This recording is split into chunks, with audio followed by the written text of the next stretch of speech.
நிச்சயமாக. திருவண்ணாமலை மாவட்டம் வந்தவாசி நகரில் ஸ்ரீ ஜலகண்டீஸ்வரர் ஆலயத்திற்கு சொந்தமான 2 தேர்கள் உள்ளது. அது இன்று மாசி மாத பிரம்ம உற்சவத்தை முன்னிட்டு நகர்வலம் நிகழ்ச்சி காலை ஆரம்பித்து இரவு வரை முடிந்தது.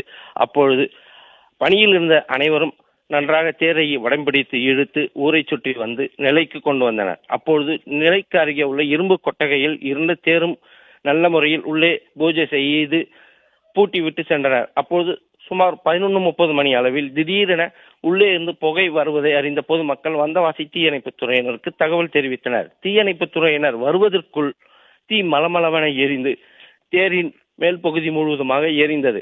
பின்னர் தீயணைப்பு துறையினர் பூட்டியிருந்த தேரின் கொட்டகையை உடைத்து உள்ளே சென்று சுமார் 1 மணி நேரம் போராடி தீயை அணைத்து கட்டுக்குள் கொண்டு வந்தனர். இது குறித்து வந்தவாசி போலீசார் சம்பவ இடத்திற்கு வந்து விசாரணை மேற்கொண்டு வருகின்றனர். சுமார் 1 மணி நேரம் போராடி தீயை அணைத்து கட்டுக்குள் கொண்டு வந்ததால் பெரும் அசம்பாவிதம் தவிர்க்கப்பட்டது. ஏனென்றால் அதில் அருகில் மற்றொரு தேரும் இருந்தது. தேர் 2 பற்றியிருந்தால் பெரும் அசம்பாவிதம் நடந்திருக்கும் என்று சொல்லப்படுகின்றது.